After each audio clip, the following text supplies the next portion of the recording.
Seri Nahol Sahitya Premi Samiti Imphalna Sahi Amat Sub na Pangtolapa Khaidem Pramodi Niki Sahi Cham Chibang Pokemon or Lucinda Nubitasida Limbirat Pipapumamapu Nahol Sahitya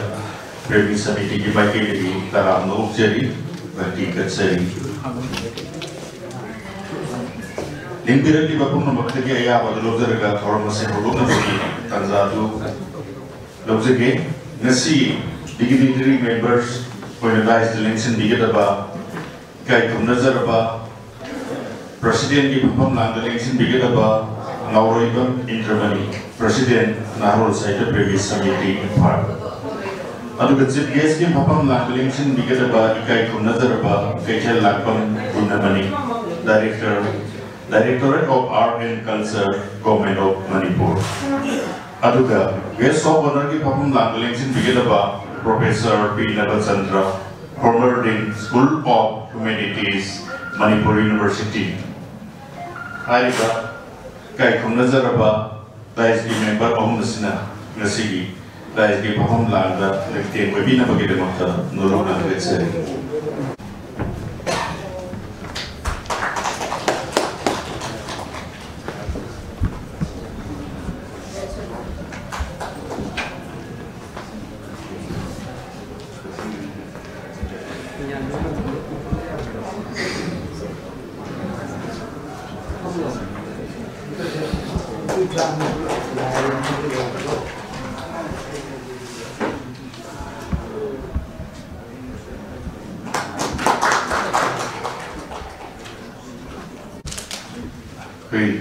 Dais members in the Daniel Kudol Tokro Matu Masidi Nasigi. Athoiba Titigi Papam Landolins in Biriba the Ketelakam Dinamani. Sing Bidu the Nasigi Mongoli Maira Si Sukapina Bagitamuka, Moruna Getseri.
Mangor di Maira Cukat Pamasung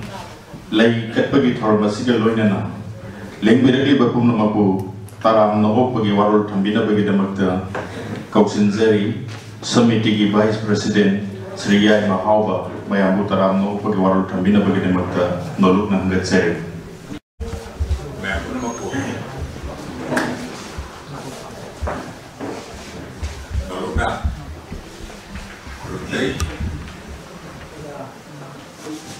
Ngasi, aikoina, atok selebrasi, saya yang bersunnah, koi cacah pak, Manipuri, Nubi dan kiri, kedua lamian mari di, kajian permodi di seri, sama surat pengomong kumandi, saya bersunnah cacah pak, produk ini surat pengomong ini, adana, siapa orang sudah Dais the election Biriba Athoiba Limbirat Paham Lang the election Biriba Kai Kumnazaraba Director Art and Culture Manipur Kelakam Dinamani Yamna Dai Schedule the Limbirat Pani Toy and Yaman Taram Siri Aduga Equity Samiti Suhana President Yupam Pogiramba Professor P. Navachandra, Dean School of Humanities, Manipur University, 게스 오너리 방랑다 엑스비가 보자고 사람나 옥세리 거기 서미티기 브레인웨나 마야 그렇게 그런 거가 답이드나 부비가 프레시덴트 아로 세크레터리 서미티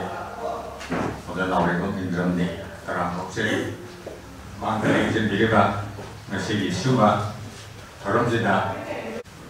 yamna tangai phadani ekhoi yawm thobani hadna lebireba alaman ojasin ai basing iselise sing padon kachurubudagi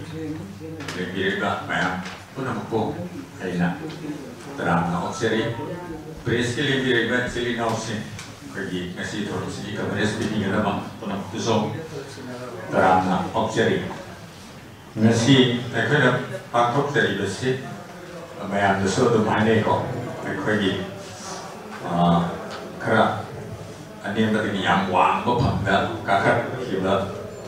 misek sin prithvi gi le basi na to di manum chala bane na ko akhoi di lojara bane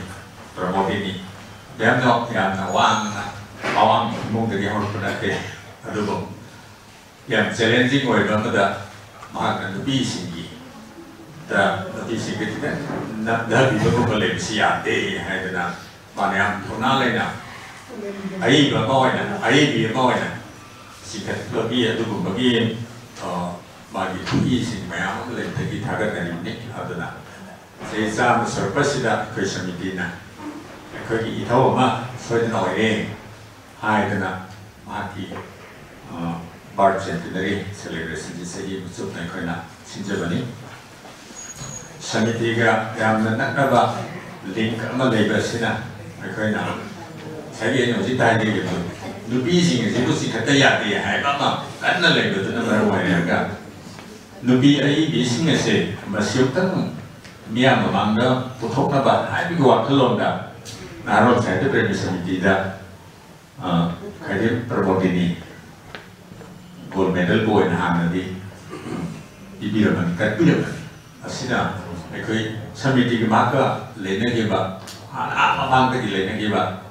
adum ba mari du so khanda ni jeng jare han ga sibuba ku ji jam su ba ko ko mongi torom je si koi am to ya de hadna am to ke bane he na de ke loi ba ekoi ki sibuba sei abasutna satar ko torom si ke sigi warol du ni ai gi kayak dari bicara sekretari dokter dia menemani anda report nama ini sih matanda muterga aku ini location point amu mungkin sesuatu nak terbit ini ada semua orang sudah CBSI paham election jadi baik nazar pakai telah konten Indonesia terang tahu seri mana Nabestan kesok lagi paham election jadi terang tahu seri da Presiden election biri ba nawe ba indra ni kam no seri halaman chini now invite is session press ki chini now se kana ta sita gre hada ni wa ko ta khajar ga puna po ai na amu ka na taram na objeri korute Maya Putaram no pagi warul hambiram ba samiti ki Vice President Sri Yai Mahabubu nagat sari mathang city ai bi wi kai khum na hoina sayo sere ngama ai biana biramba sayo sere ngama thuri na bagi na ka kausin jali kai khum nazar ba entry mai santas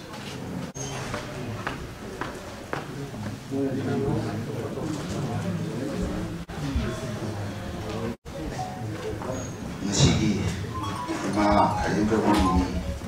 ki sei sama suba isi kumolo shila ki thom si ki atoi ba ki bi ba Aru kasar di director kecil atau tidak banyak dari yang apa awal dia di sini juga dan juga dari yang apa dia sebenarnya di sini juga profesor Nabesandra untuk menguasai anu saya tak pasti kayak tu mau saya aku ini masih jaga dulu saya masih aku ini mah kajian pemudin nak kita bersama penfuterita 풍기가 마두수 전에다 기존 비라거나 이도와 안노부수 세월이 세풍 마두기 aham sahigi aham singi da phone ba adu madu akhoi gi magi registration number hatare darbar gi registration number 25/1947 hairaga 13 April haitare 1947 zero umi asida phone bani maduda imasi bidamani daina se tije imanga magi si madam dugi bharat tamlani aduga Calcutta August 16 1946 hoda ni lising mga din tara ko si ba yung tamgen da ronda maduda wi panusi awi aga maduda wi hindu ga muslima khana ba masi mate ki da ulan ba sumai da kuna masi mana pali adna yana intana wi mai pari mga gi si ba thusege ma gi si mami ano bo ki wasiko sayang si ano bujuki tayo mini ekoi palin sewa tawurge wasiko ekoi khangset kan laptuna samlang unduna kisi tan setuna thoraklaba imali khwai katlaba maharu ekoi hakata uri swadinta idam Calcutta nagar gi pak lambial la satal ina ikong jingkiba bharat samudra gi asengba laijaga hiroi sing gi ga tinakiba asigumba swades premik kaya gi ano ita khirik uraba ano busuki daibam mi ekoi hosi ko matam mase tumina le thupa matam natre are matam mahan basundre Lakhi matam nungsi sen sakno ariemba matam mado ngasi natte matam ni thoidopa matam akhoi anoba sama semdaba sana le paki semsi anoba juki manipu sodin nata talasi bonhum langamgi ulasi thoram manipuri jati gi pairsi kulai amat oibagi Pamulu si thawai imali paki damu hai lu se si aina pa fu se hai lu se si bang ai maru nuni bang sampanai ki ma ki laivi man gi ma na ro to jer kana kuina pa thu ko jabani mali ga na ai maru nuni bang sampanai ju ala to ko se ni uno ko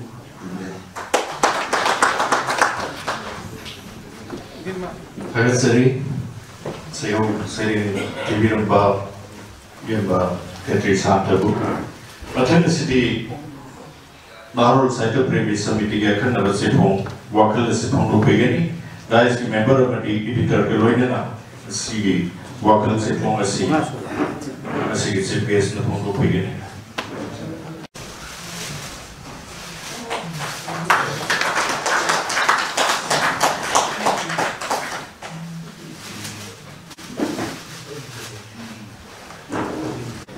Kasi January kita 2025 Naharon Seda Premier Samiti Impana Sahi Amma Juna Pang Krogi Waza Khaidem Pramodini Gi Sahi Sama Suba Moko Kumonga Wedena Sahi Amma Mapungpana Pangthok Pasida Mahaki Marandi Iba Lari Asi Kaibrodem Pramodini Gi Sama Suba Moko Komolusin Bathorn Ko Lari Asi Kung Wakal Level Wak Lari Pungjar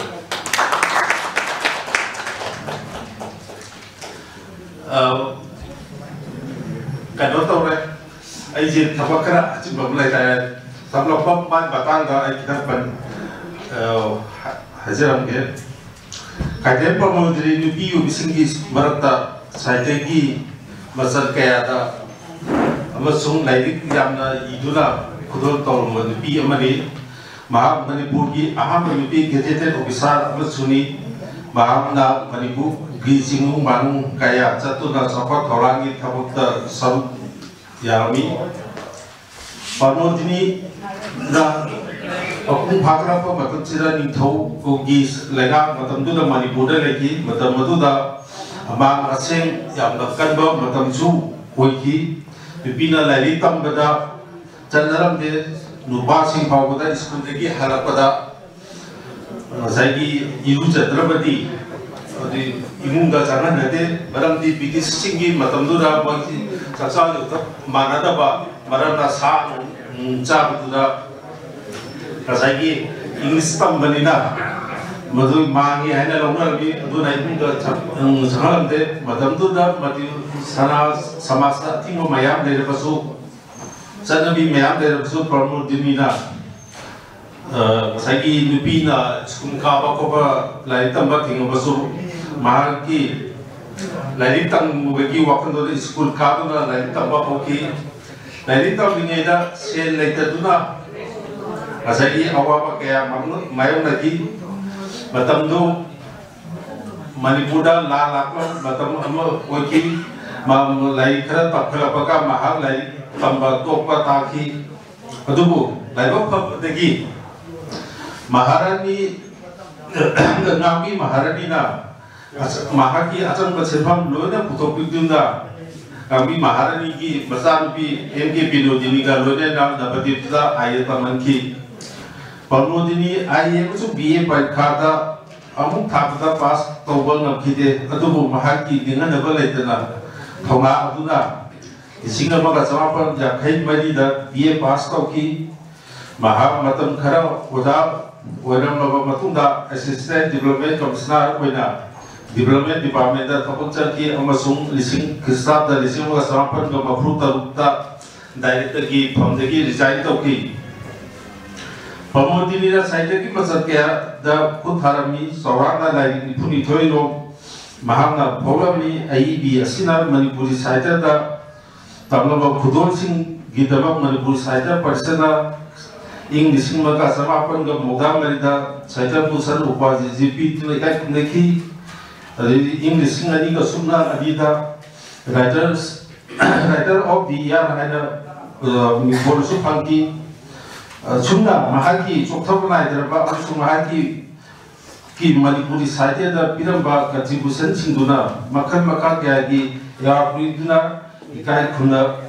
bauli aduna ekoi unamana mahaki thongna amasung ridian bu singha aduna mahaki batung inba haida le minga na baletana koina kanno padara bi ma bumbakaya Manipur gi समाज से मैं पूछिदा थोड़ा कहीं खाली अमसुं साहित्य की lump सिदा याम चौकट पर अब बुरन कने हाइदा हाइदा थाजै मसी हाइरगा आई मता सिदा तेजिन जे हरचरी kai kun nazar bangasi CPS की परफॉर्म लांगलिंग सिन बिरिबा श्रीकैथे लापम Dinamani Singh directorate of art and culture ना सीडी वकल से फोंफों रोबिबा मसुं Irama City Mari Lane of Tambira Bagida Bakta.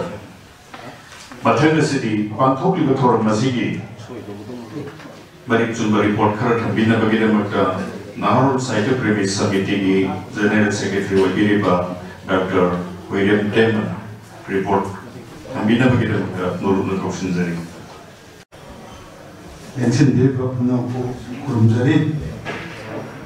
Masigi. Yamna nungairwa Manipur ki adugumba nupi AIB kunmabi singi manungda amawariba Kaidem Brahmodini ki Chama Suba Mapok Umot Narong Saita Premi Samitina Haugiba So lisinani Ulumdoidagi Satar Paduna Ngasisi Luisinba Adugumba nomini sahi amasuk nasa tarak pergi adugi siumba yang tungai raba thoram masida CPS ko election biri kai kum nazar ba waja ke dinamani sin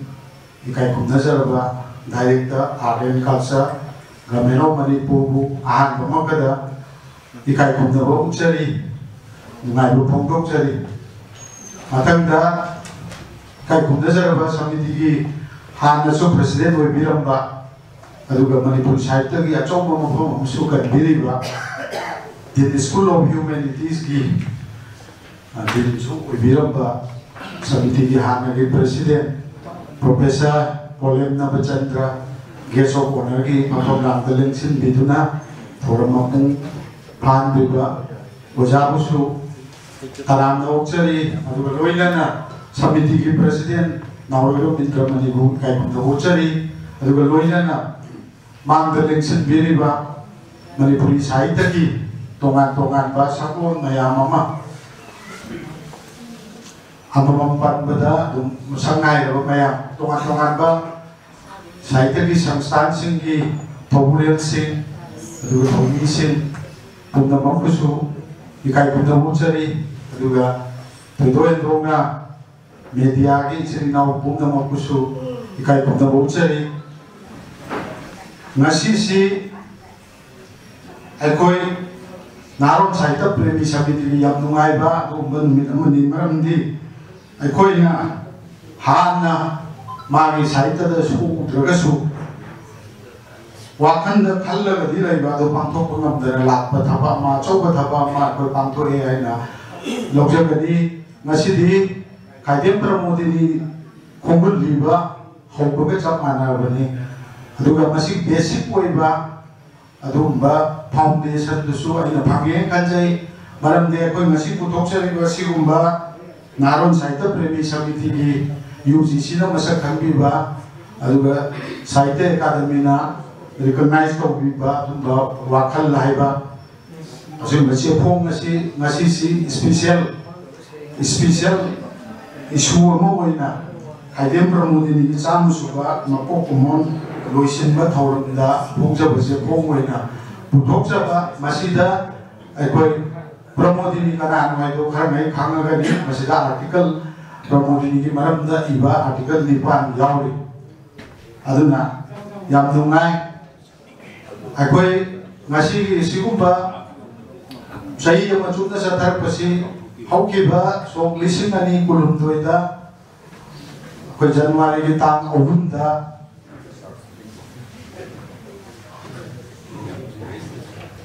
ai marak thana kai botun la thok sage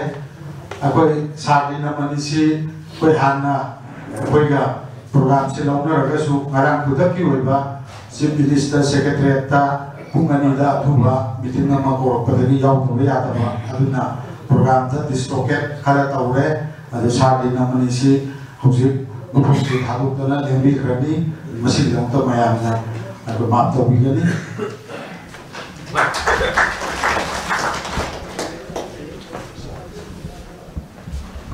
Pramodini ki sigumba yosabi makoko hungi manungda amani haiba kaidem pramodini si akoi na magi kayo si magi sayeng waring lai kara bhangaga su ekchap chana nainaroi singna nainabagi kungpam ato da di sanction da ba sumaina su lakdo akoi da su nungai jada ba ma lai badagi akoi da saite academy da part centenary seminar ama tawjage haidana akoi moile apply to budagi yabi ratana akoi pangthok sakeli aduna a mamangi lisingani kulumdoi ni January ohumgi adugumba kaidem pramodini samu subam mopok kumon numitu akoi JM Manipur Dance Academy ni akoi stage da hall da auditorium da akoi hokukpa thoram mama pangthok saki hai bau nongpa thoram adu da ikai punasar ba hanagi Manipur sarkar ki art culture ki minister oibiram ba aduga kaidem pramodini gesu yam nakna ba mari leina ba aduga oja pramodini na kapiram ba adu mana ki se tu yawat ba matum dasu menkapiram ba adu ba ikai punasar ba Dr. Mayang Them Narana si case oiraga akoi ki naron saita premi samiti ki president Naurolo Mindramani na preside tawraga function adu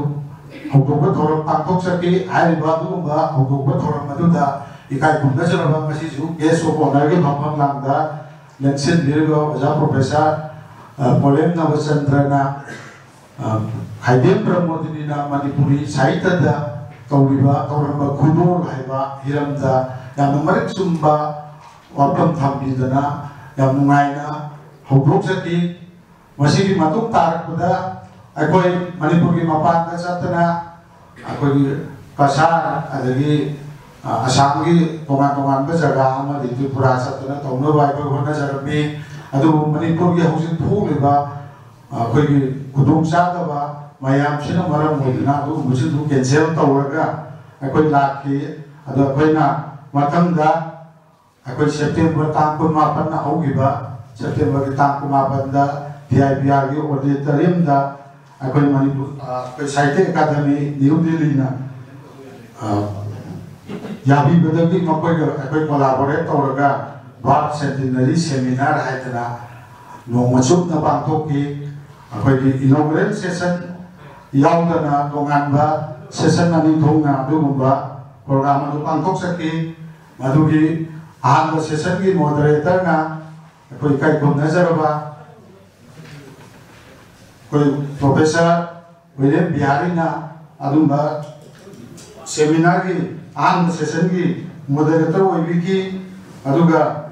ꯃꯗꯨꯗ ꯁ꯭ꯄꯤꯀꯔꯁꯤꯡ ꯑꯍꯨꯝ session ꯑꯃꯃꯝꯒꯤ ꯊꯝꯈꯤ ꯑꯍꯥꯟꯕ ꯁꯦꯁꯟꯒꯤꯗ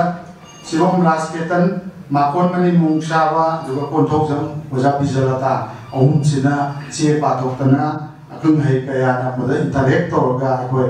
ꯈꯟꯅ ꯅꯩꯅꯕꯒꯤ ꯊꯧꯔꯝꯗꯨ ꯄꯥꯡꯊꯣꯛꯈꯤ ꯑꯗꯨꯒ ꯑꯅꯤꯁꯨꯕ session ꯑꯗꯨꯅ ꯏꯀꯥꯏ ꯈꯨꯝꯅꯖꯔꯕ ꯍꯧꯖꯤꯛ ꯃꯅꯤꯄꯨꯔ ꯁꯥꯍꯤꯇ꯭य ꯄꯔꯤꯁꯠꯀꯤ ꯄ꯭ꯔꯦꯁꯤꯗꯦꯟ ꯑꯣꯏꯕꯤꯔꯤꯕ ꯑꯣꯖꯥ ꯂꯣꯡꯖꯝ ꯖꯣꯏꯆꯟꯗ꯭ꯔꯅ ꯃꯣꯗꯔꯦꯇꯔ ꯑꯣꯏ ꯄꯥꯡꯊꯣꯛꯈꯤ ꯃꯗꯨꯗ ꯁ꯭ꯄꯤꯀꯔ ꯑꯍꯨꯝꯅ ꯋꯥ ꯉꯥꯡꯕꯤꯈꯤ ꯂꯣꯏꯇꯣꯡꯕꯝ ꯃꯦꯃꯤ ꯆꯅꯨ ꯇꯣꯏꯖꯝ ꯇꯝꯐꯥ ꯗꯦꯕꯤ ꯅꯥꯎꯔꯦꯝ ꯑꯍꯟꯖꯥꯎ ꯕꯤꯇꯩ ꯑꯣꯖꯥ ꯑꯍꯨꯝꯁꯤꯅ ꯀꯩꯅꯣꯁꯤꯡ ꯃꯈꯣꯏꯒꯤ ꯑꯣꯏꯕ ꯄꯦꯄꯔꯁꯤꯡ ꯄꯥꯊꯣꯛꯈꯤ ꯑꯗꯨꯒ ꯑꯣꯖꯥꯁꯤꯡ ꯑꯁꯤꯅ ꯄꯥꯊꯣꯛꯈꯤꯕ ꯑꯗꯨꯒꯨꯝꯕ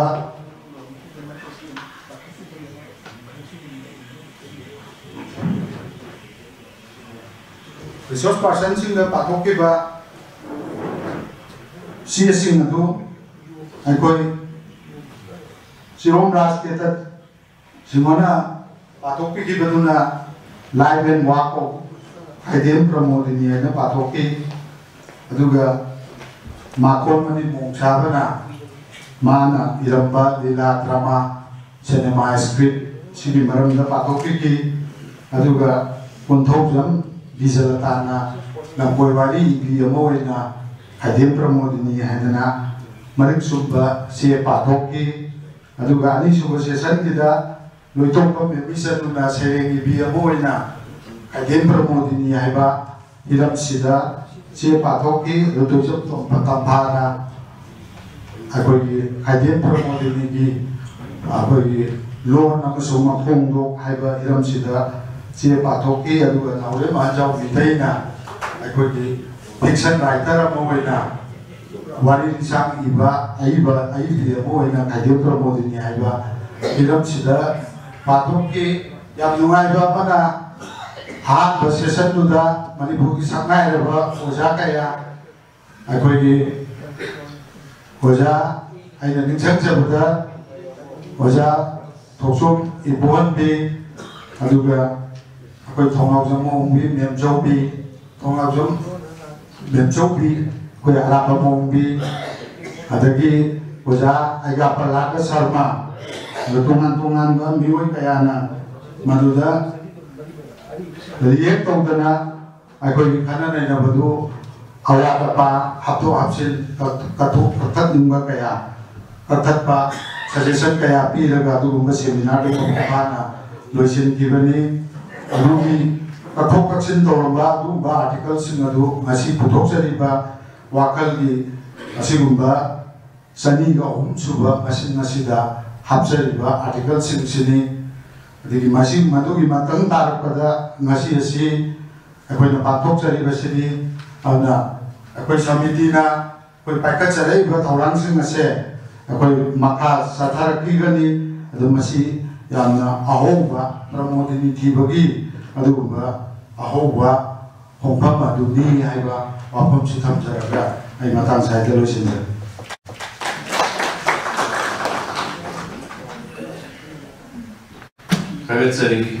ꯆꯍꯤ ꯑꯃꯁꯤꯡꯗ ꯄꯥꯡꯊꯣꯛꯄ ꯊꯧꯔꯝꯒꯤ ꯃꯔꯤꯛ ꯆꯨꯝꯕ report ꯊꯝꯕꯤꯕꯒꯤꯗꯃꯛꯇ Koi Naru Site Previous Committee General Secretary Dr. William Pemba. Matanga City Koi IEB Kaidem promoting na Ibiramba Saving Patroki Tormalani Ahan Mada Patrok Pikatori by Asina Akom Yadibala Yuva Puruskar Site Academy Awardee Oxinjari Akom Yadibala. Hano magtada kung naman po ikay kung nagsababalawin na kung naman kumuzay.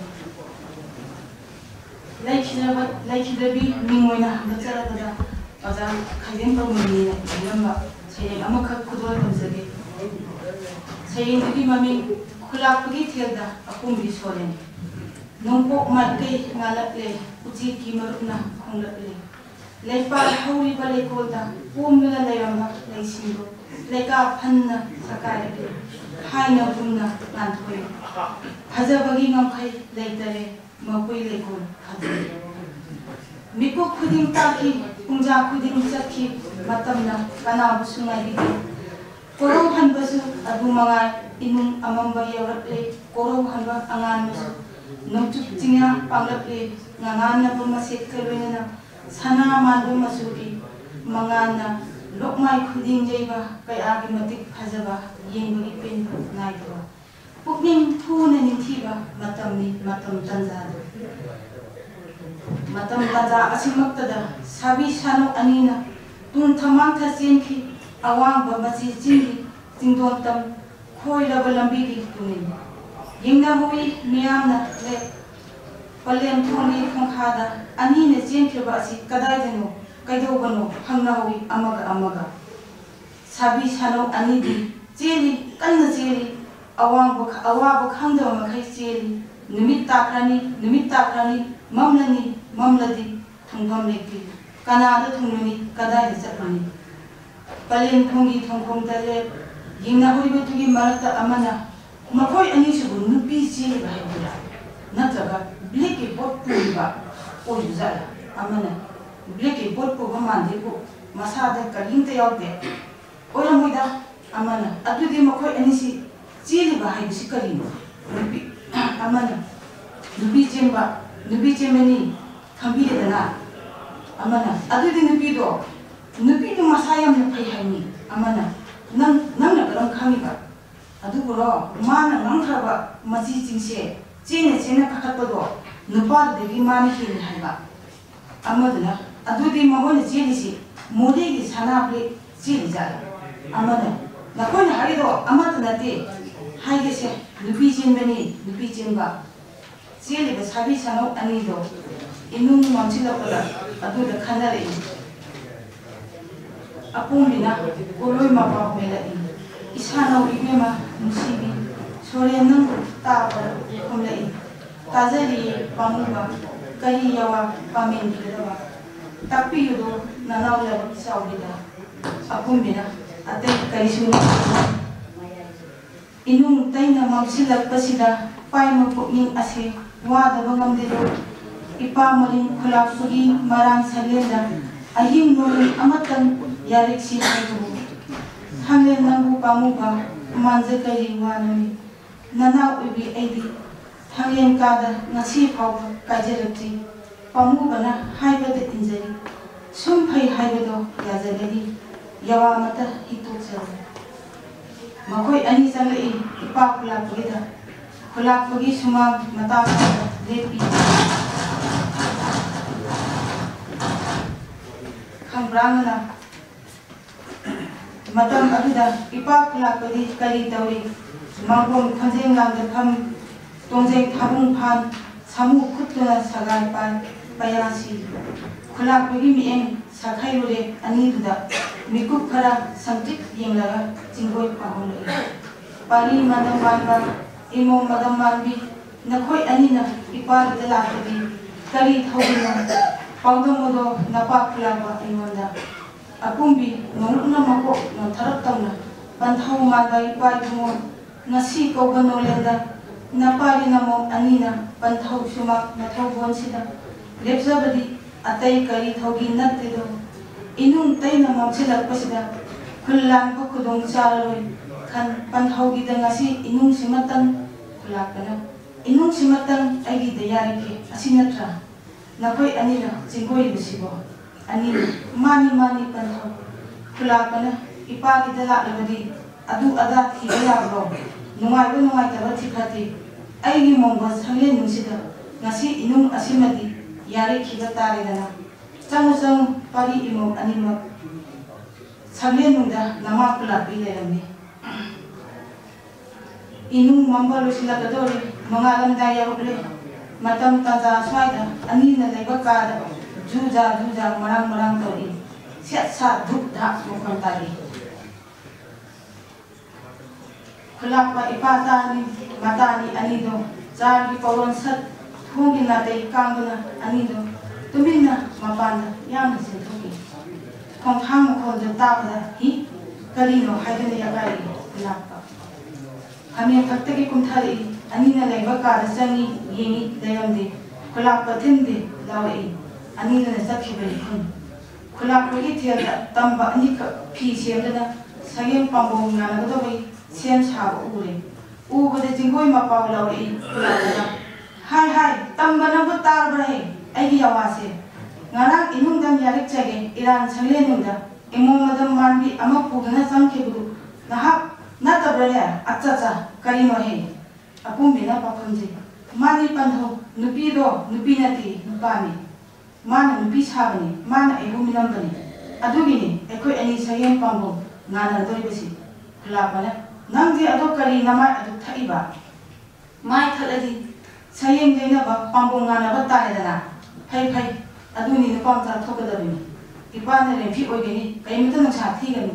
kulapana rempi khongi horo rempi he khongi baga anido hojinaki konaki tak mukna thongko koklang kopi lukham kai boxing judo taekwondo wushu kiret karate sepak takraw am wrestling item amamam pada lore khamdaba ipa kulabna kusian kana sang khongi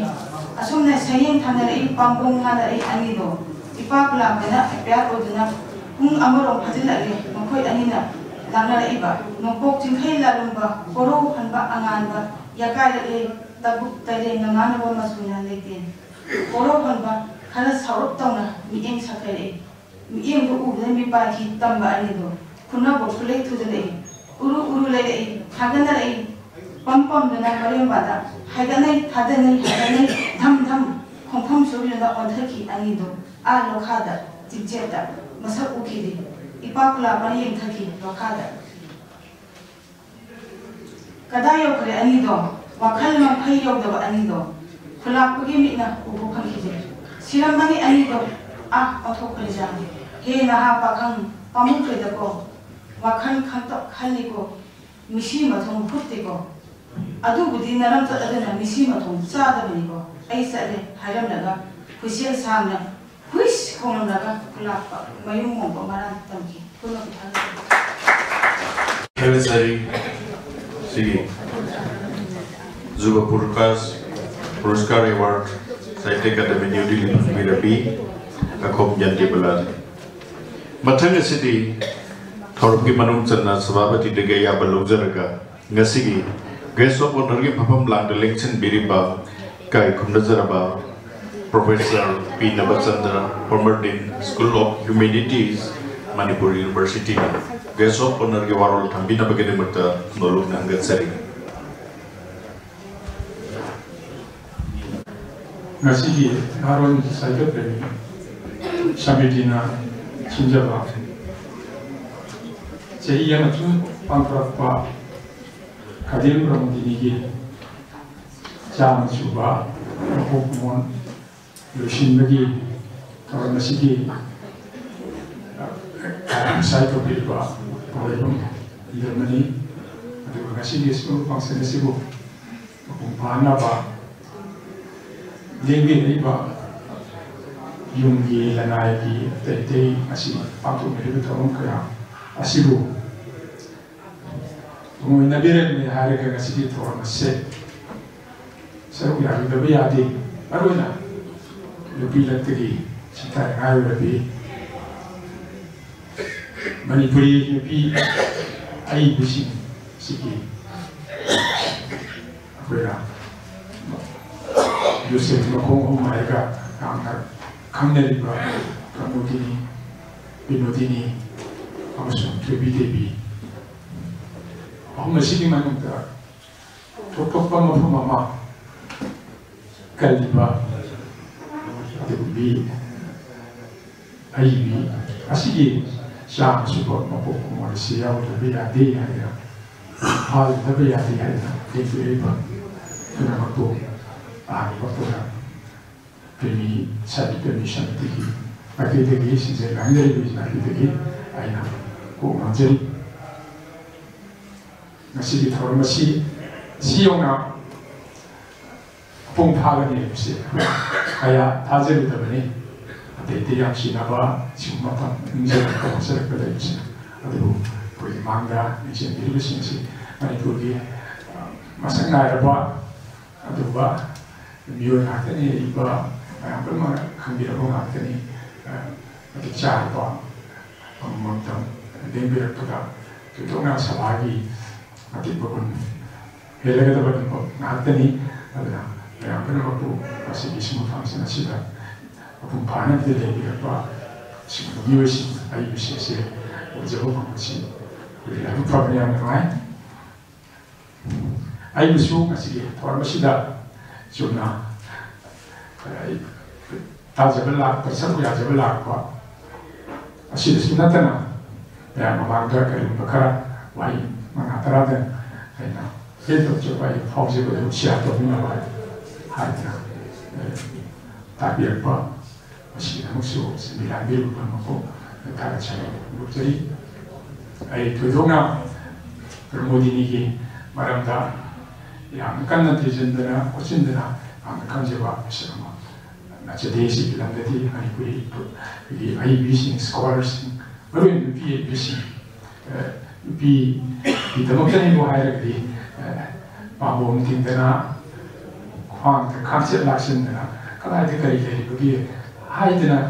ꯀꯟꯅ ꯊꯤꯖꯤꯜꯂꯤꯕ ꯑꯁꯤꯒꯨꯝꯕ ꯁ꯭ꯀꯣꯂꯔꯁꯤꯡ ꯃꯌꯥꯝ ꯑꯃ ꯂꯩꯔꯦ꯫ ꯑꯩꯈꯣꯏ ꯎꯔꯦ ꯃꯈꯣꯏꯒꯤ ꯄꯣꯠꯊꯣꯛ ꯀꯌꯥ ꯑꯏꯕꯤꯁꯤꯡꯒ ꯂꯩꯅꯕ ꯃꯌꯥꯝ ꯑꯃ ꯄꯨꯊꯣꯛꯄ ꯑꯩꯈꯣꯏꯅ ꯊꯦꯡꯅꯔꯦ꯫ ꯑꯗꯨꯕꯨ ꯀꯔꯤꯒꯨꯝꯕ ꯋꯥꯔꯛ ꯑꯥꯔꯠ ꯑꯃ, ꯀꯂꯥꯒꯤ ꯑꯣꯏꯕ ꯄꯣꯠꯁꯛ ꯑꯃ ꯍꯥꯏꯕꯁꯦ ꯃꯁꯤ ꯊꯤꯖꯤꯟꯕꯒꯤ ꯃꯥꯒꯤ ꯑꯔꯣꯏꯕ ꯄꯪꯈꯩ ꯍꯥꯏꯕ ꯑꯃꯗꯤ ꯈꯛ ꯂꯩꯇꯦ꯫ ꯃꯥꯒꯤ ꯌꯦꯡꯂꯤꯕ ꯃꯈꯩ, ꯊꯤꯔꯤꯕ ꯃꯈꯩ ꯑꯅꯧ ꯑꯅꯧꯕ ꯁꯃꯥꯖ ꯑꯁꯤꯅ ꯍꯣꯡꯂꯛꯏꯕ ꯑꯩꯈꯣꯏꯒꯤ ꯁꯦꯟꯁꯤꯕꯤꯂꯤꯇꯤ, ꯃꯇꯝꯒꯤ ꯃꯇꯨꯡ ꯏꯟꯅ ꯍꯣꯡꯂꯛꯏꯕ, ꯃꯗꯨꯒꯤ ꯃꯇꯨꯡ ꯏꯟꯅ ꯑꯅꯧꯕ ꯖꯦꯅꯦꯔꯦꯁꯟ ꯂꯥꯛꯏꯕ ꯑꯁꯤ ꯑꯩꯈꯣꯏ ꯃꯗꯨꯒ ꯂꯣꯏꯅꯅ ꯍꯣꯡꯂꯛꯏꯕ ꯃꯤꯠꯌꯦꯡꯁꯤꯡ ꯑꯁꯤꯗ ꯂꯣꯏꯅꯅ ꯃꯗꯨꯒꯤ ꯇꯣꯉꯥꯟ ꯇꯣꯉꯥꯟꯕ ꯄꯔꯁꯄꯦꯛꯇꯤꯞꯇꯒꯤ ꯀꯂꯥꯒꯤ ꯄꯣꯠꯊꯣꯛꯁꯤꯡ ꯑꯁꯤ ꯃꯁꯤ ꯅꯩꯅꯔꯤ꯫ ꯑꯅꯧ ꯑꯅꯧꯕ ꯃꯆꯜ ꯀꯌꯥ ꯃꯔꯨꯝ ꯑꯃ, ꯃꯤꯠꯌꯦꯡ ꯀꯌꯥ ꯃꯔꯨꯝ ꯑꯃ ꯑꯄꯥꯝꯕꯁꯤꯡꯗ ꯌꯥꯎꯍꯜꯂꯤ꯫ ꯃꯁꯤꯅꯤ ꯑꯩꯈꯣꯏꯅ ꯀꯂꯥꯒꯤ ꯄꯣꯠꯊꯣꯛ ꯑꯃꯇꯧ ꯅꯩꯅꯕ ꯃꯈꯩ ꯂꯣꯏꯕ ꯅꯥꯏꯗꯕ, ꯅꯩꯅꯔꯤꯕ ꯃꯤꯁꯛꯇꯨꯒꯤ ꯃꯥꯒꯤ ꯌꯥꯝꯅ ꯊꯣꯛꯄ ꯃꯤꯠꯌꯦꯡ ꯑꯗꯨꯒꯤ ꯃꯇꯨꯡ ꯏꯟꯅ ꯑꯩꯈꯣꯏꯗ ꯑꯅꯧꯕ ꯃꯉꯥꯜ ꯄꯤꯔꯛꯄ ꯑꯁꯤꯒꯨꯝꯕ ꯃꯇꯧ ꯑꯁꯤꯅꯤ꯫ ꯑꯗꯨꯅ ꯑꯩꯈꯣꯏꯒꯤ ꯄ꯭ꯔꯃꯣꯗꯤꯅꯤ ꯍꯧꯔꯛꯄꯗ ꯃꯌꯥꯝꯅ ꯈꯪꯅꯔꯦ, ꯊꯣꯏꯗꯣꯛꯅ ꯑꯏꯕꯤ ꯑꯃꯅꯤꯅ ꯑꯩꯈꯣꯏꯒꯤ ꯅꯨꯄꯥ ꯑꯏꯕꯁꯤꯡꯅ ꯑꯌꯥꯝꯕ ꯗꯣꯃꯤꯅꯦꯠ ꯇꯧꯕ ꯁꯥꯍꯤꯇ꯭ꯌꯒꯤ ꯁꯪꯁꯊꯥꯟꯁꯤꯡ ꯑꯁꯦ ꯅꯣꯠ ꯑꯣꯟꯂꯤ ꯃꯅꯤꯄꯨꯔꯗꯁꯨ ꯅꯠꯇꯦ, ꯑꯇꯣꯞꯄ ꯆꯥꯎꯈꯠꯂꯕ ꯂꯩꯕꯥꯛ ꯃꯄꯥꯟꯒꯤ ꯀꯔꯤꯒꯤꯗꯁꯨ ꯑꯩꯈꯣꯏꯅ ꯅꯨꯄꯤ ꯑꯏꯕꯤꯁꯤꯡꯁꯤ ꯀꯃꯥꯏꯅ ꯇꯧꯅ ꯊꯣꯛꯂꯛꯈꯤꯕ ꯍꯥꯏꯕ ꯃꯥꯒꯤ ꯈꯣꯡꯒꯨꯜꯗꯨꯁꯨ ꯑꯗꯨꯝ ꯊꯦꯡꯅꯕꯤꯔꯝꯒꯅꯤ꯫ ꯆꯨꯝꯅꯒꯤ ꯑꯏꯕꯁꯤ ꯊꯣꯔꯛꯄ ꯃꯇꯝꯗ ꯑꯍꯥꯟꯕꯗ ꯃꯃꯤꯡ ꯑꯁꯤ ꯂꯣꯠꯁꯤꯟꯗꯅ ꯅꯨꯄꯥꯒꯤ ꯃꯃꯤꯡ ꯊꯣꯜꯂꯒ ꯅꯣꯕꯦꯜꯒꯁꯤ ꯏꯔꯛꯄꯒꯤ ꯈꯣꯠꯂꯛꯄꯒꯤ ꯃꯗꯨꯒꯤ ꯏꯇꯤꯍꯥꯁ ꯍꯥꯏꯕ ꯇꯥꯔꯦ, ꯁꯥꯍꯤꯇ꯭ꯌꯒꯤ ꯈꯣꯡꯒꯨꯜ ꯂꯦꯞꯄ ꯃꯇꯝ ꯑꯁꯤꯒꯨꯝꯕꯒꯁꯤ ꯑꯩꯈꯣꯏꯅ ꯊꯦꯡꯅꯗꯨꯅ ꯂꯥꯛꯑꯕꯅꯤ꯫ ꯑꯗꯨꯅ ꯃꯅꯤꯄꯨꯔꯤ ꯅꯨꯄꯤꯁꯤꯡ ꯑꯁꯤꯗ ꯑꯅꯧꯕ ꯊꯧꯅꯥ ꯑꯃ ꯄꯤꯈꯤꯕ, ꯑꯗꯨꯒ ꯑꯅꯧꯕ ꯂꯝꯖꯤꯡ ꯃꯌꯥ ꯑꯣꯏꯗꯨꯅ ꯊꯣꯔꯛꯈꯤꯕ ꯅꯨꯄꯤꯁꯤꯡ ꯑꯁꯤꯒꯤ ꯃꯅꯨꯡꯗ ꯈꯥꯏꯗꯦꯝ ꯄ꯭ꯔꯃꯣꯗꯤꯅꯤ ꯊꯣꯏꯗꯣꯛꯅ ꯁꯤꯡꯊꯥꯅꯕ ꯌꯥꯏ꯫ ꯑꯗꯨꯒꯨꯝꯕ ꯑꯏꯕꯤꯅꯤ꯫ ꯑꯩꯈꯣꯏꯅ CBS기 스피치에서 마양 하이비크 마양 반비그레거나 CBS에서 반비그 그게 아이비 아시 아이고기 머니푸르기 누피신 같다 과이되기 안바 세계에서 이상하게 그런 게 아들 마이 무시시 마양에 관계 사기 누피 앞에 보니 사마전 비루 마판 통에 다른 내려서 만문 몇달이 되는 데가 누피냐고 하이브기 사기 아들 봐 짠비 사기 배치하기 아들 미행이야 눈내기 봐 아들 봐 많이 그 사마전에 또 개나고 비루 엉엉 대기형 거기 아들 봐 미행이 봐 아들 봐 사마 아시다 비 나타 복더라 그게 또 기바 봐 아들 맞다 뭐 사기 많이 마바시나 데라이티보다 시기가 뭐 말한 거면 모스크바기 그런 가지 바라 두렌다 나타가 사이 두렌다 루트나 시기가 일하는 시기가 얘도 어디도 뭐 망게 될 거야 내년에 아들 스마일레 이들아 봐 마마로 가는 이유를 봐 시기 말까시다 내가이 사마지 누비 오이기 맞아 한타리 누비 라이어 거기 루카비는 요걸 거기 마바에 있다 거기 나본 낙다보기 신문이 말까시다 있다 아무나 같은 말이 사마지 쟁내들나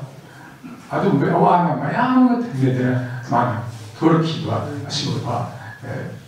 아이 위에 친구 미시까지 아시 그래 양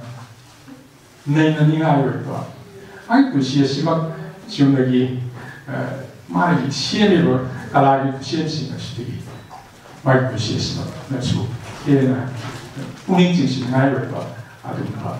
아주 마찬가지로 그런 것이 그런 그 다양한 하나로 그랬다에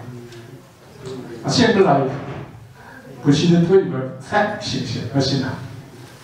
거기 미국에서 아이 그 싱싱 사진은 시에미와 부시행과의 싱싱이 안각비례 팩사 사이 스트랜저의 픽션 사실 뭐냐 픽션 그게 간단한 사각과 뭐든지 부시듯이 해능각범이야 아마 맛이 있구나 돌아가시 대내다보는데 아들아 라모디니 부시 심학세 맛이 마기 아야 뭐지 와이에세 많이 이렇게 브라 와이가 자신 남고이 와이신 동안 봐 자기가 컴식 내리고 내야지 맛이 이해를 해가 바로를 해가 아사이 마마 기분 시신 와리신에서 많이 와리신 거의 와리신 친구 아주 와리신 아주 뭐 대나그니 아들아 마마 사는 줄 알지 아무나 사전되는 곳에나 자기 이거 볼 것이 맛있게야 있는데 아들 많이 자신의 생과 마음의 뿐인데 포과 아주 뭐 자기 포과 맛이 미안한 땀과 맛이네 아들아 아시행과 아시행과 와리시 아시 맛이 많아 마야도 보통 같은 많이 어떤 또 이디요 미안도 받는 건가 봐 아주 뭐 참나 하여가지고 아파 보십니다 강원도 자꾸 피고는 봐 당장 하이와 뭐 이러면서 아주 뭐 부익이 마사제나 막 부이시다 대나가니 시 부동대학을 먹는 데 그래서 로니가 이게 내려오시니까 아주 만비는 거니 아들아 아시군 봐 아이비니 아들아 많이 군시시 마시고야 바로 봐 아들아 마루나 많이 와이시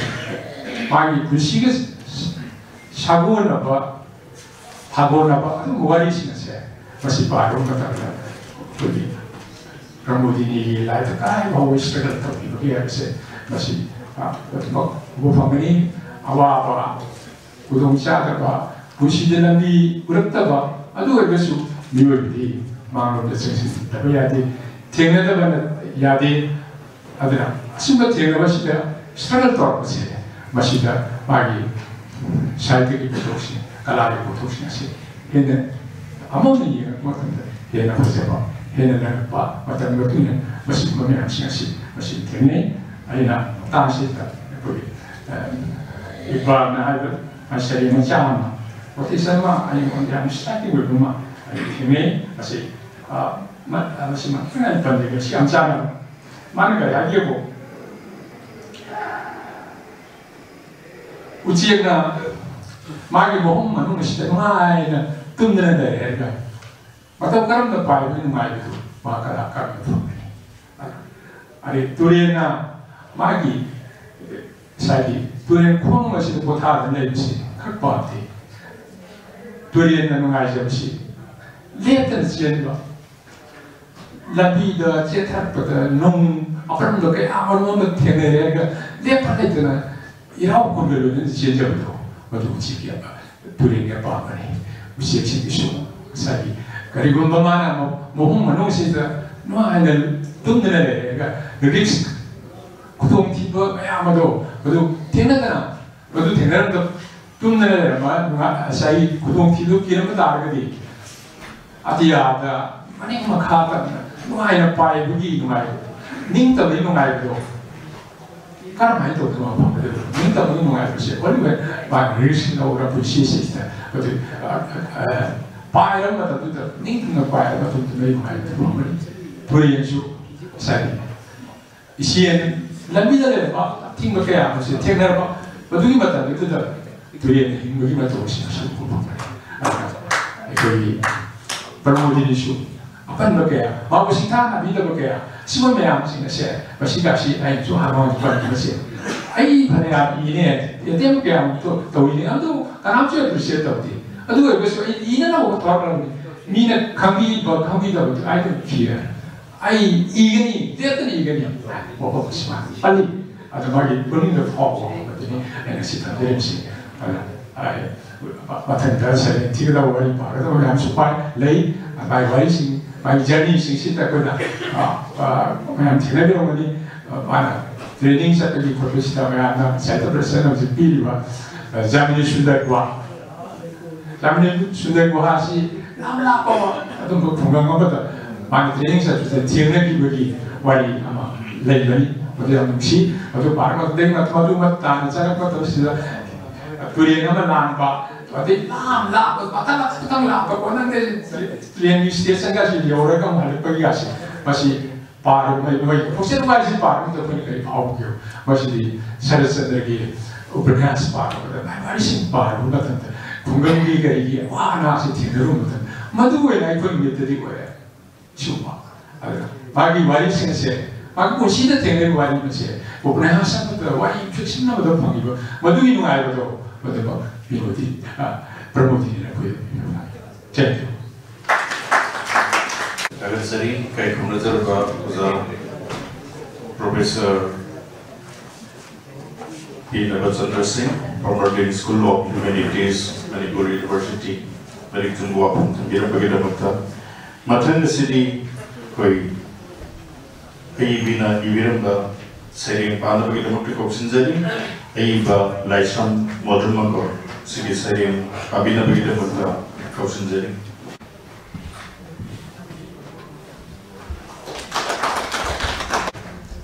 Diriba tai sindir pemaya promokai kumra usiri sharing si koi angang oi ni the no hukre yamna masidi yamna lumai bisri ngamani ozagi si imai bi si otherwise the top drama ni mo ngamani sharing gi mami laimang pubi heloi mangi wani ko mangi wari khomlen manglan sragi wari kurung khongthang ki makhol tai te masakti uti thangjil lagi makhong asum samshil lagi asum thangjil lagi makhong khanghoti sab lepi imanga amukta u khidri manupi ama ma ki masakto he ubda phan chongkhadi khangprek khang kokso bi phung tu khyao phung kai kokso bi khyao chungi tu khong de don phao thak na i ki thibana khongpham leng bang ki the ai masak to misak nati laisak ni marai to tubungi isum song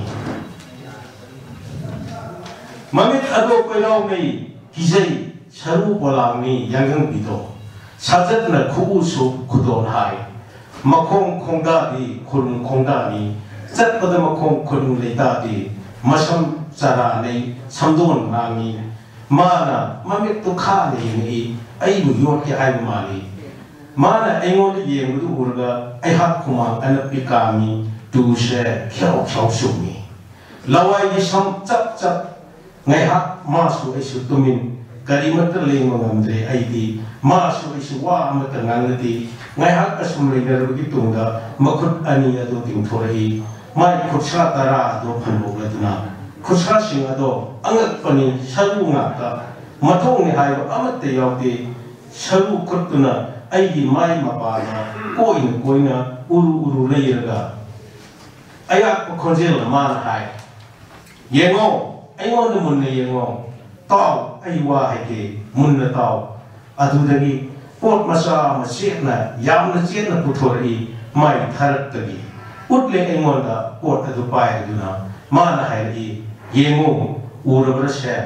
hangoi maun na ting bo pung ai di pung mase heloi atum bi ai di hi ni yai ni pangal ni thauna ni amat tangai ro khulai ni ai gi khamuko masih khanggal bani nang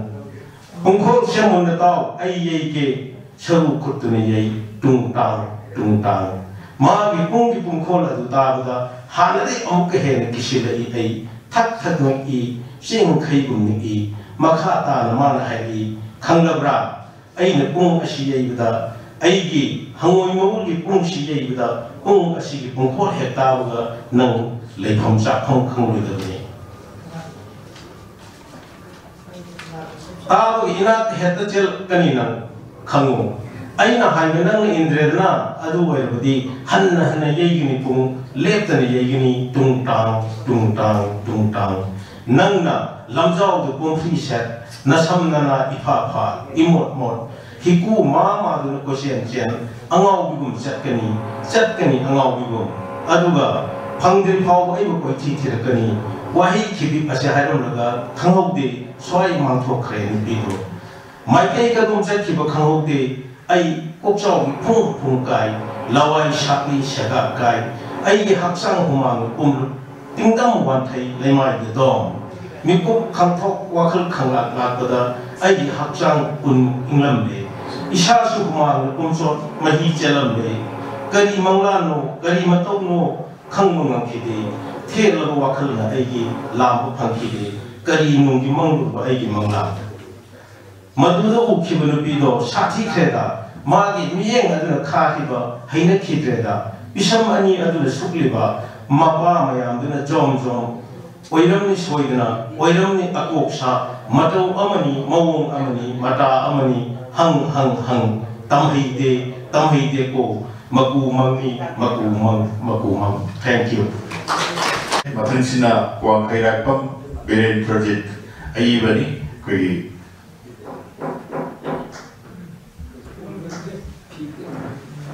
abino bagina bota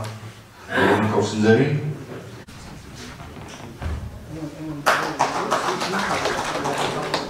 belum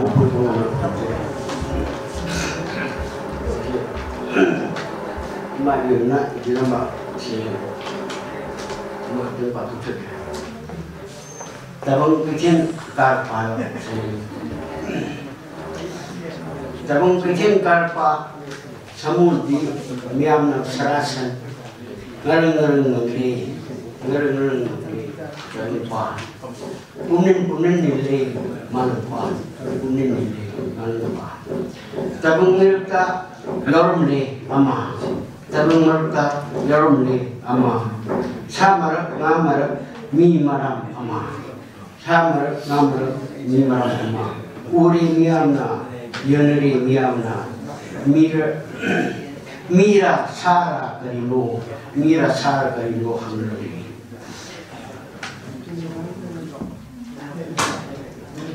Miram aduda thiri maram thiri karano amana miam mirak phau duna ko thi ko yeng udu mabusu yeri miyamna udu mabusu yeri miyamna apang mapa kanguna hauna lawri apang kanguna hauna lawri miyam muna yawri arangi ama yawri ama yawri kuning kabi uida warabi ama lady yawri kol gabi ama lady haidar ai yawri talu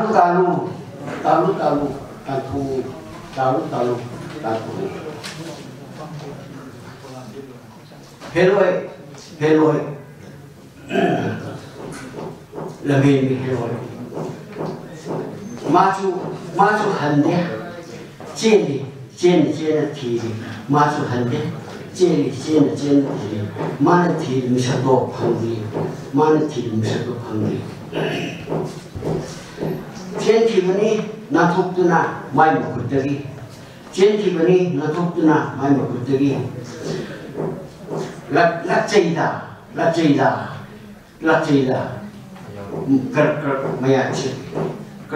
maya chi phadi lage miam mabu khundi lage miam mabu tamna phadi lage miam mabu tamna kuning kumang one bido lopang ndare nathopang ndare chen ya dare miam namdu phare ulle mabu hangle miam na karim marwi dumukta chang pano hangle miam na mai karim maramda miam ma ta changre no khumle mana eha kinupa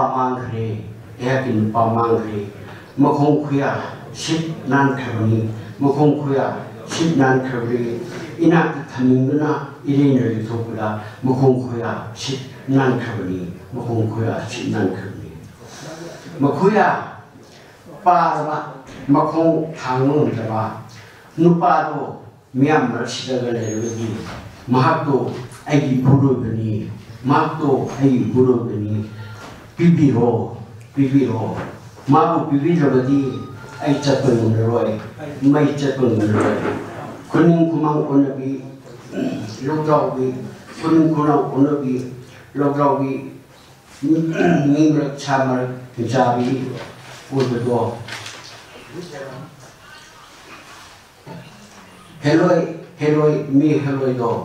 Tagumi merta tersilai benko, tagumi merta tersilai benko. Ku sendiu ko, oh kunta denaba, ku sendiu ko. Lograwi sakam lograwi kayama,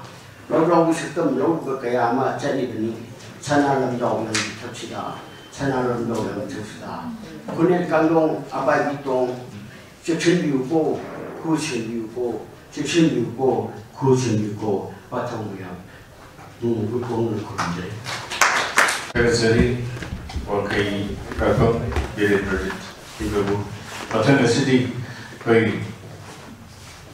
Noribam Vidyalani, kai research scholar, mana sering nama patut digani.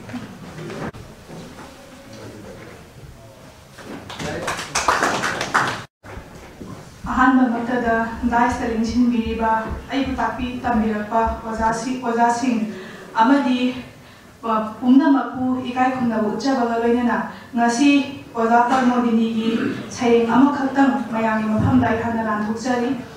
wazapar modini na ibiramba sayeng asigi mamingdi malangba hariba sayeng asini sayeng asi nangthona bai khudong jaba adu mayam pumna maki mafam dagi laujari aswaiba aramba yawpa khudingmak mayam pumnamakna apangmini khanduna napigani malangba he malya he namiba nungai gini tako ngahaki punsi ase taiwan panba senna thungna humduna chaklaba kalin thada inglaba nungaiba pibido nahana taiwan mioiba ikhuida pamil amadagi pamil ama lana hum Laika panna chajaribi senior limatale mikuk kaya supotaduna laithok ido nahati yongamdraba samudragi makangai draba laizakba kaya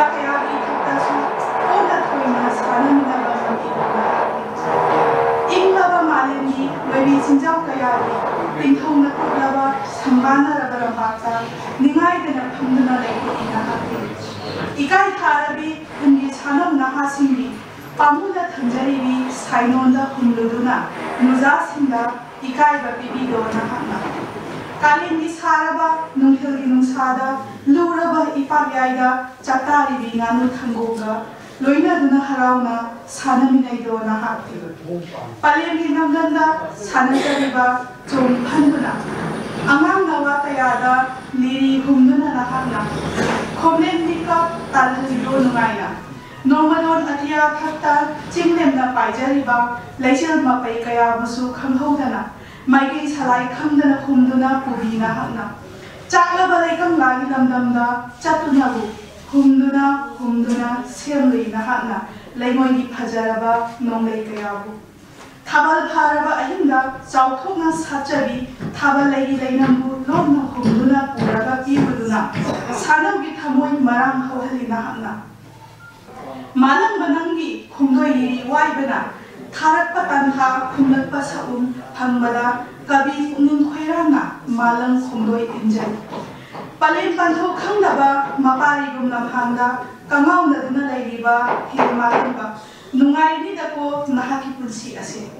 कवि न कुमजा चुना थीरिबा मनिंग तंबदुदी मालंग बना hockey नपो ओइरमले नहाकी पुंसीबु पामजरोरे ऐहांना येंगना तिंखंग लेतबा नहाकी पुंसीनी नुंगाइबना थलबा नहाकी मपोंनी नहाकना फंगनी थांगै सेंबा मनिंग तंबा नहाकी असेंबा मनिंग तंबाबु उरगा मिहौदबा गमदे ताइबंगनी ऐखोइना यौनिंगबा लमयौ चटनिंगबा लमचत हे मालंगबा हुमउ सेलु माला ताइबंग मालंग थुंगना ताकपियु ताइबंगदा असेंबा मनिंग तंबाबु ma'am पुनः को अमुख नहीं को विद्यार्थी नावरिब मथन सिटी पूर्णिमा नोंथोंबम सिजु रिसर्च स्कॉलर ने आदसु सेरिंगमा पाथोपिना बगी नमका नोरुन कोसनजरी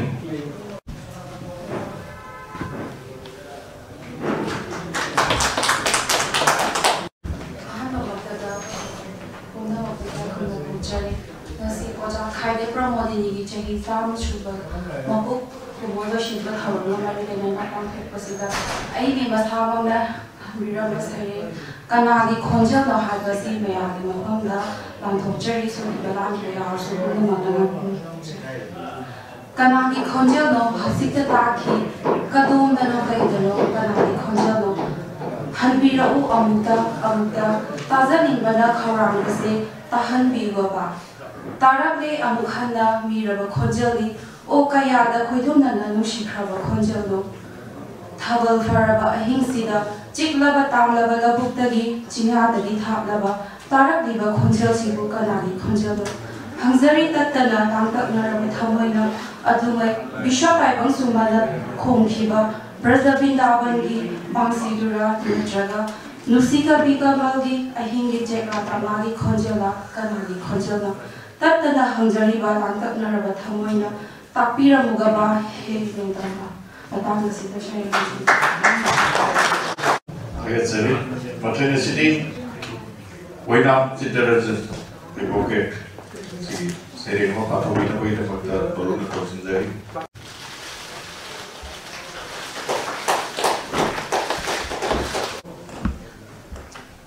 Guys, election Biriba Guy Manjaraba Sing Amadi election Biriba Puna Putsupsina Kurunjari Maybe Zapamudi Basering si Paring Samgari Pupu Chang and Sering Chang Aduga Zaki Sering si Wari Masana Musuka Aduna Aina Kritan I told season Azaga Pazarage Natragati Sering Sigi Provinci Kai with the way of Posa Vaita Mayam High Sering si Heroi Mi Heroi Highlight to the Yawani Seri Mabina Sorelgi curfew Tarabro Kariburu curfew Jari Cray Kadai the no Karila the no Kidoki no Popan to be Ela Kadani Kajuki hide the Adi Hande Kana Tomino Kidumino 소리를 또는 떠오르기네 떠오르바 자누아리 땅 아마디기니 하이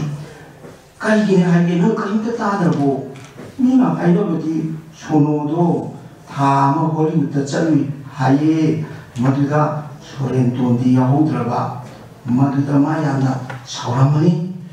사회 마두기 소문 그러드나 짝만 그러드나 소노 하나봐 소노 사톡하나봐 가르피우 자리분이 하이는 강림네 가다이득이 가다이 보가 자리 버자노 마용득이 속 야야디 사톡 하이네 곤통 톡파야디수 하이네 오크리 파우디 야마네 뿡뿡거리 자리 버자노 마락다 뿡카라디 곰토가리 하이 뿡카야득이 그야 파고 곰토가리거노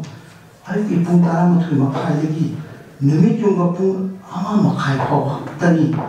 뿡아니기 막담 곰토간바 아두가네 소리를 도나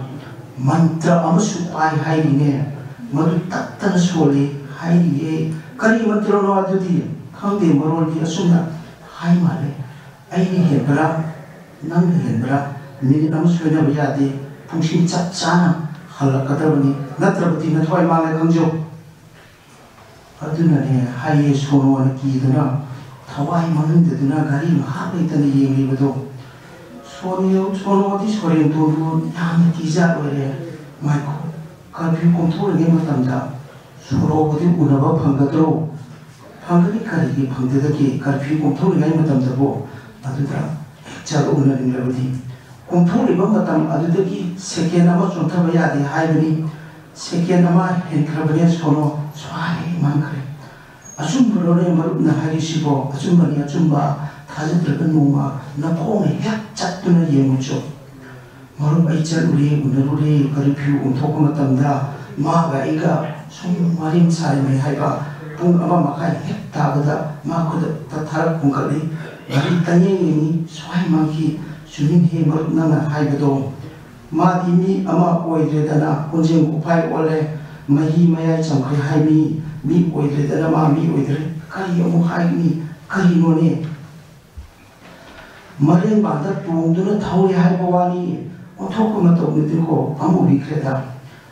나한 마치나이들이 하이도 아이나 마치나디 마나 남자사리도 할바 아이디 미카 본도 하이나데 미기 가당 마카 다고 반데 타링데 아주가 마시 범위 반담드나 레이시니 마친 가야 티그럼 넘았더라 하우지티 떠오리세 가리노가 루이레바 아무데나 우르르 레이레 할바 matau amani makok ngor manine makok di ngor dana hal ahi nama phamu maya da pham dana ting tha duna ko sanamatun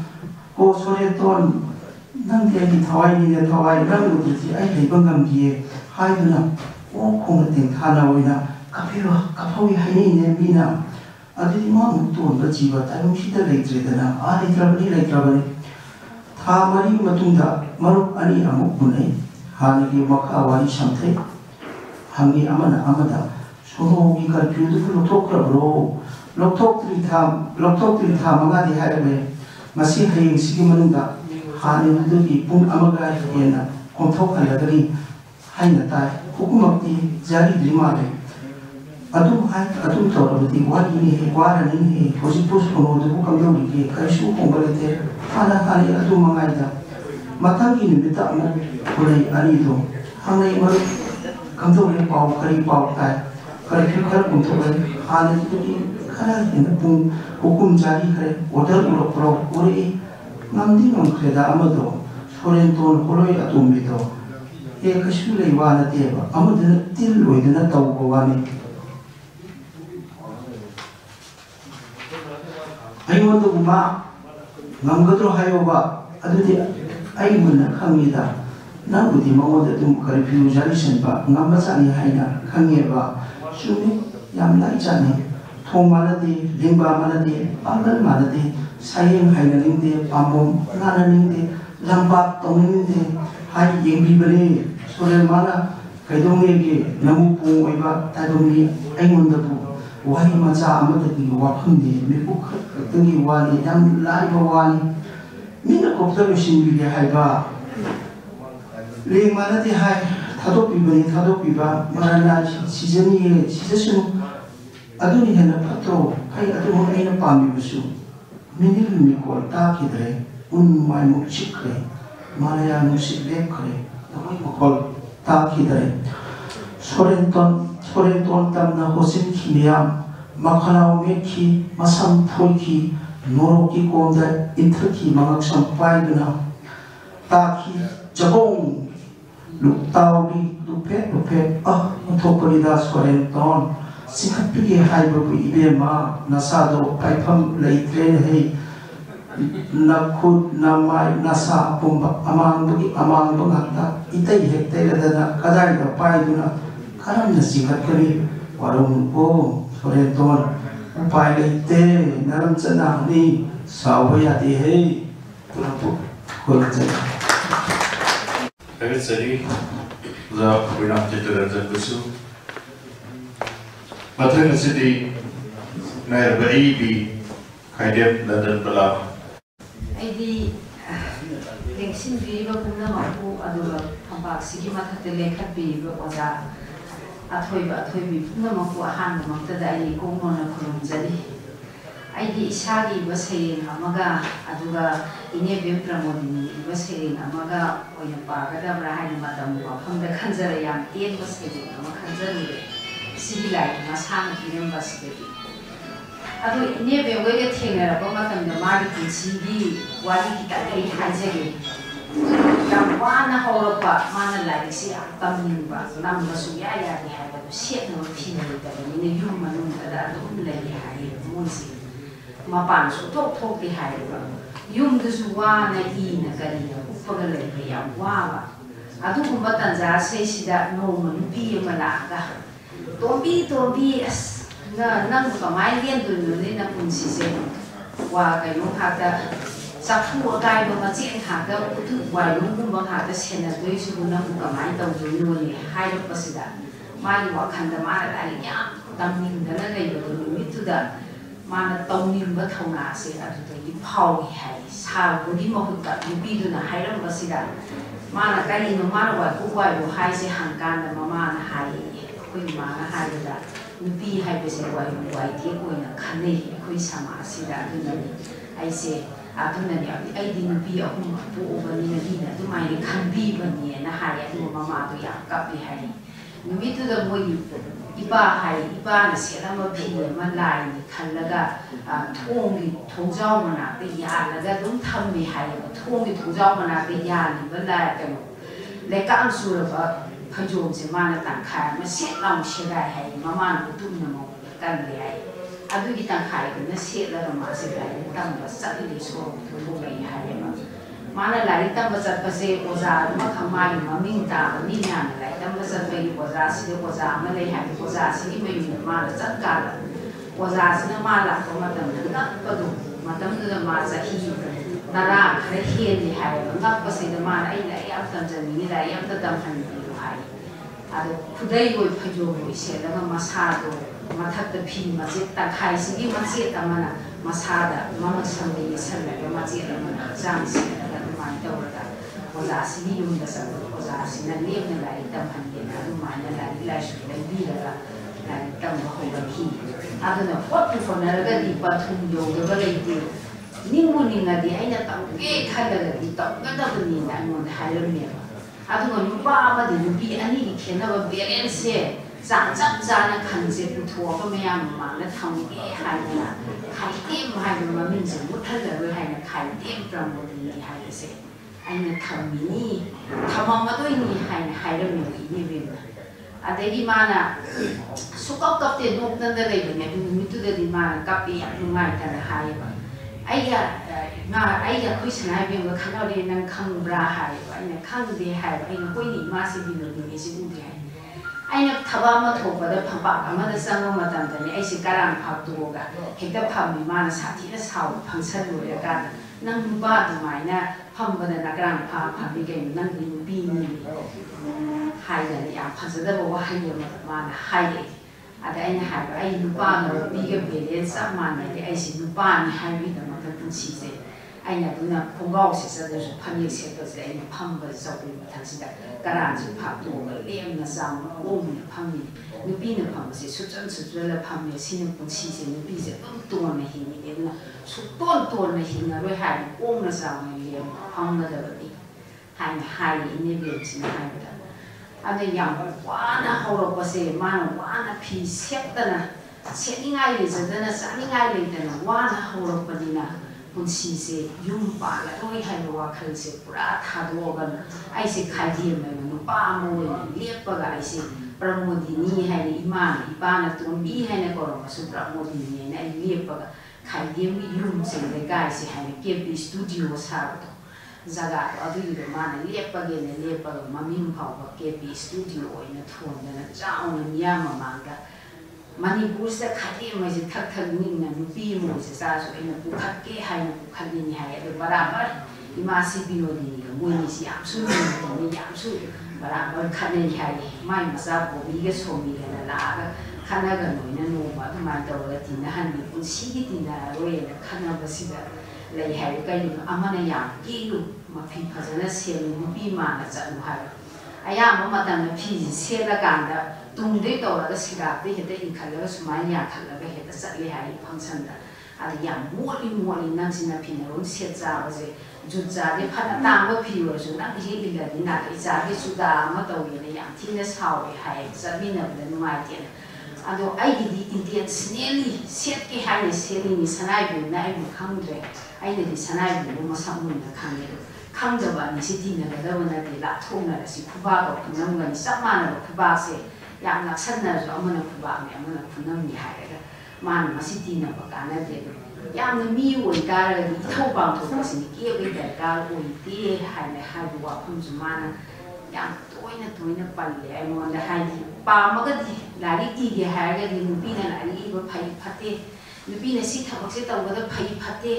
ꯃꯁꯤꯗꯤ ꯅꯨꯄꯤ ꯉꯥꯛꯇ ꯄꯣꯛꯑꯦ ꯃꯣꯏ ꯏꯃꯨꯡꯗꯣ ꯐꯩ ꯐꯠꯇꯦ ꯃꯁꯤ ꯖꯇ꯭ꯔꯥ ꯄꯨꯕꯗ ꯅꯨꯄꯤꯅ ꯄꯨꯔꯣꯏꯗꯕꯅꯤ ꯑꯗꯨ ꯇꯧꯔꯣꯏꯗꯕꯅꯤ ꯑꯗꯨꯒꯨꯝꯕꯗꯣ ꯅꯥꯊꯤꯡꯒꯤ ꯋꯥꯈꯜ ꯄꯨꯝꯅꯃꯛꯀꯤ ꯋꯥꯈꯜꯗꯒꯤ ꯊꯣꯛꯄ ꯉꯥꯛꯇꯅꯤ ꯀꯔꯤꯝꯇ ꯃꯋꯥ ꯁꯨꯡꯂꯧ ꯂꯧꯗꯦ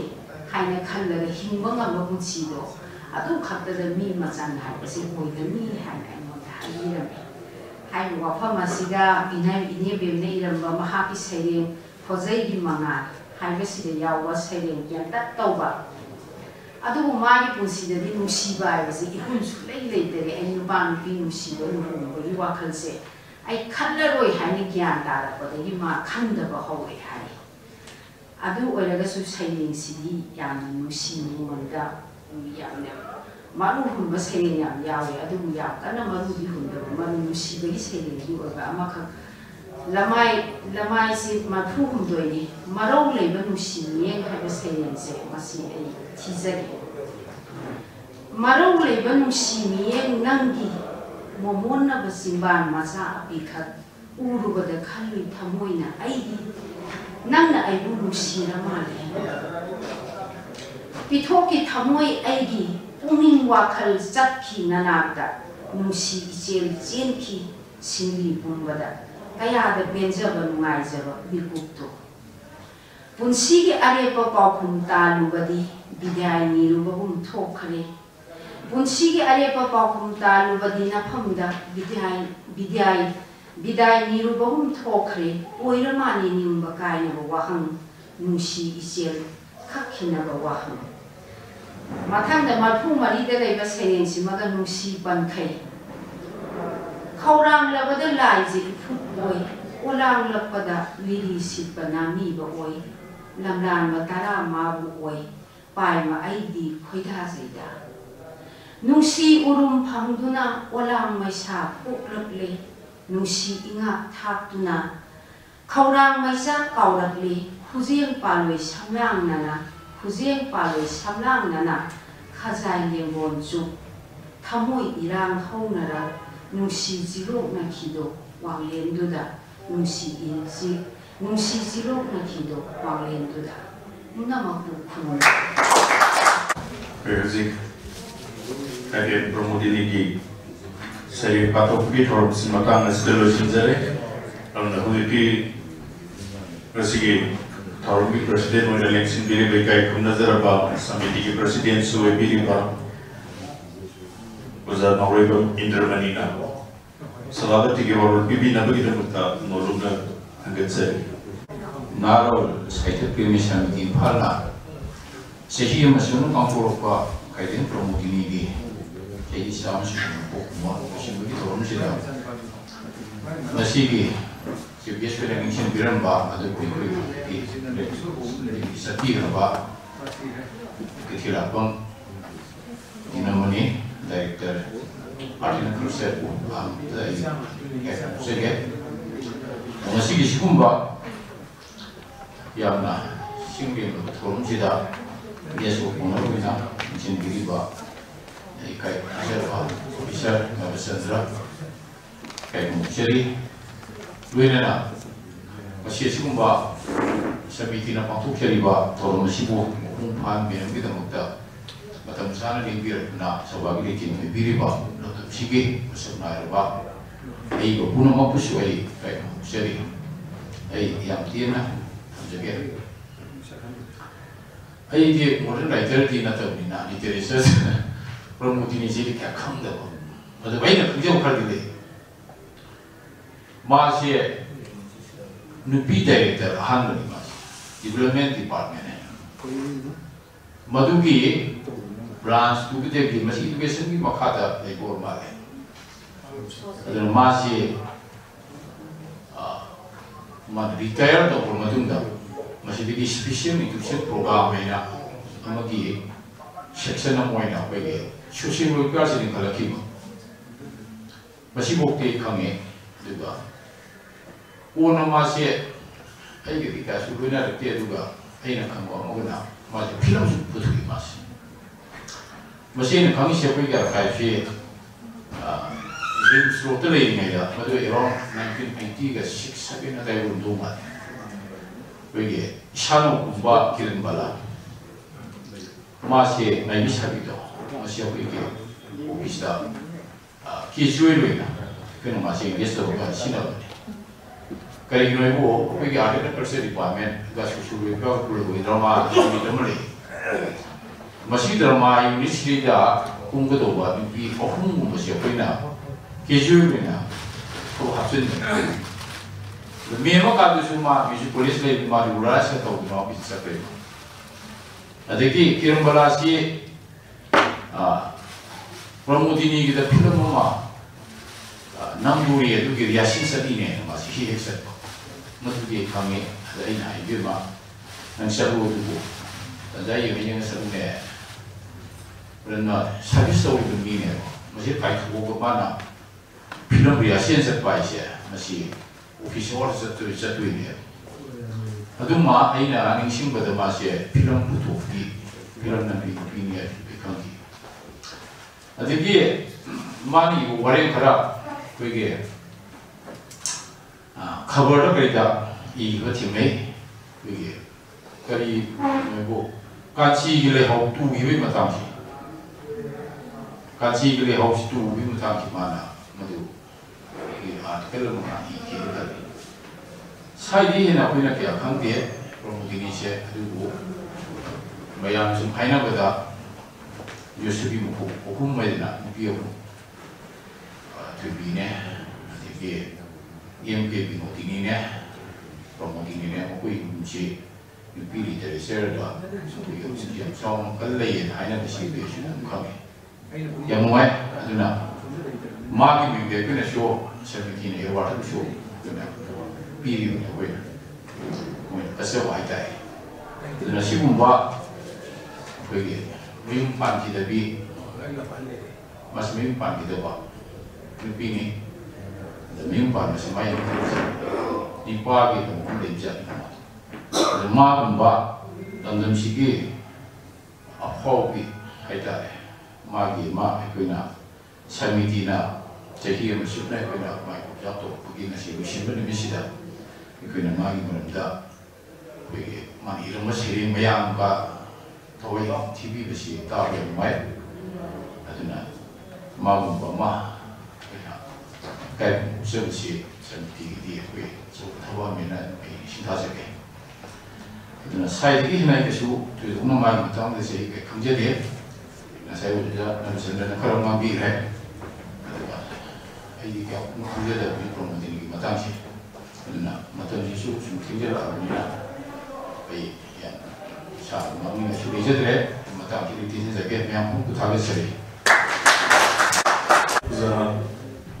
Norway Interni President Narun Saita Premi Samitina Thormapu Yuwaru Tambiram Bagidamata Kagapa Pondokzari Amnongaze Horumu Shilakasidi Directly Bamadi Thormasigamari Lenibamikum Kudimaku Kagakwaru Tambiram Bagidamata Kosinzari and the General Secretary AC Netruzit. Masi Ladam Sigi Bagi Sanaraba EPA Home Bangamo or Bakadem promoting Devi with our Champion Committee, Palasu, Yara National Zaba, Arabic, that Samiti that we get so much of Kadina Samiti, a war, you can be about Kadim promoting was a 6 Sam Suba, Mahomatoro, Hokiba, and to the whole 24 is an hour in town, Home Teki, Antropogina, Nasisi, Roshimuni, a quite a Tabuzi program to Wina, promoting a million program to Mapanda. Tripurada, Assami, or Musida, Tausi, and a way, Canada, many other will evacuate, Pumsida, the Topia, and Marta, Sadega, collaborate Tobaga program. Amadi, Senya, so woman in Topsiki. No, I see you somebody, I see you somebody will sit down. So don't do us to get from Latin, Article Director. Kathira Dinamani, I have put that see a summa Toromsida, Sivation and Biatana, Toromsida, Udopia without paying the touch of Pundopsari, Verena, Matam Pinisua, Pigi, Lord Champion Sentiki, Pigi President, the Purpose, Cat President was up, for example, Rosana City Tom, City Kesona, and Kadiba, City of President, my family, the touch of Pundopsari, Verena, and Pigi President of the Community, but I want Germany. As it throws you beside the Tarats of Pondokari, Verena, a city, Toromosida, Toromosio Melena, she had promoting the Biramba, saying, Mayamama, Wari, Mayama, Warishi, Patoki, Kakumzariba, Aham, saying, when a Patoki, Kakumzariba, Katie Santa, like it was a lesson in Dumongon, and the Akom Yantibala, William Chitaranjan, Makarapo, Pirin Jazit, Vidya Rani, now. Adi Purnima, Nongtongbam, Verena, Kaidem Bala Devi, Busu, Oxy, saying, Zapromoting, Bilamba, saying, Patopidra, Mayamukon, the beginning of the Tomo, Pampa, Tagazawa, meanwhile, Military Verena, Nasiki, a queen of Sinjari, Bayam, Sinjari, Toromosida, Saruka, Limpia, Margaret, Animal like Rosasi, Tuan Gombas, Hati, or Sensing, the Imperial Parks in Propsia, and Nasi Toromosi, or Pampa, Tapuno. 다가져봐 그리고 분독적인 보이는 구름제리. Thank you. 바로 담비를 봐. 여기 하늘의 제는 세크레터리 이제 부수 다가고 분독제리 너희네가 마땅한 시대가 시기 저런 것에 서다버티 되게 야를 넘저라가 마땅한 시대로 신자리 오늘 만큼 맞았다. 저는 뭘 이렇게 보이시죠?